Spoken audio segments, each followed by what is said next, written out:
때문에 대중교통을 타거나 실내에서 운동하는 게 마음 편하지 않으니까 조금 더 안심할 수 있는 이동수단 겸 레저수단으로 자전거 많이들 타시죠? 서울시의 경우 코로나19 확진 환자 수가 급증했던 3월 첫째 주에 지하철과 버스 이용자 수가 30% 정도 줄었는데요. 같은 기간 동안 공유자전거 따릉이 이용 건수는 23%나 증가했습니다. 이렇게 많이들 타는데 따릉이는 성인용 사이즈라서 키가 작거나 힘이 약한 청소년, 노약자들에게는 버거울 수 있습니다. 그래서 작년 12월에 아동참여 정책토론회에 참여한 한 고등학생이 소형 따릉이를 만들어달라고 제안했고요. 이게 받아들여져서 크기와 무게가 줄어든 소형 따릉이 2,000대가 새로 나온다고 합니다. 서울시 엠보팅 홈페이지에서 이름 투표도 받고 있어요. 한편 따릉이 같은 공유 자전거뿐만 아니라 자전거를 구매하려는 수요도 늘었어요. 우리나라에서도 자전거가 코로나 이후 매출 증가 1위 업종에 꼽히기도 했죠. 없어서 못 산다는 말까지 있었는데 미국이 지금 그런 상황이래요. 미국은 자전거 대부분을 중국이나 대만 등에서 수입하는데 생산 공장이 한동안 멈췄던 데다가 해외 운송도 아직 원활하지 않거든요. 사려고 예약을 걸어도 몇 달씩 기다릴 정도로 재고가 바닥났다고 합니다.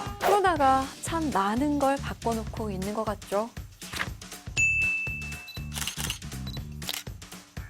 패션도 포즈도 겁나 힙한 이 할머니 할아버지 누군지 아세요? 최근 인스타그램에서 힙한 화보로 스타가 된 대만의 80대 노부부입니다. 대만에서 세탁소를 운영하던 평범한 할머니 할아버지가 SNS 스타가 된 이유, 모델을 뺨치는 스타일도 한몫하지만요, 이 옷들 유명 브랜드에서 협찬받은 의상이 아니라 세탁소 손님들이 맡겼다가 찾아가지 않은 헌옷들입니다. 배경도 화려한 조명이 아니라 두 분이 일하는 세탁소가 배경이에요. 할머니 할아버지는 60여 년 넘게 세탁소에서 일해왔는데요. 최근 코로나 때문에 일감이 줄고 외출도 어려우니까 일상이 지루해져서 고민이었다고 해요. 그래서 손자가 이참에 SNS를 해보는 건 어떻겠냐 하면서 아이디어를 냈다는데요. 손자와 손자 친구들의 도움을 받아서 사진을 찍어 인스타에 올린 결과 계정을 만든 지 약 한 달 만에 팔로워 40만 명이 넘을 정도로 대박이 난 거죠. 아이디도 보세요. 멋있죠?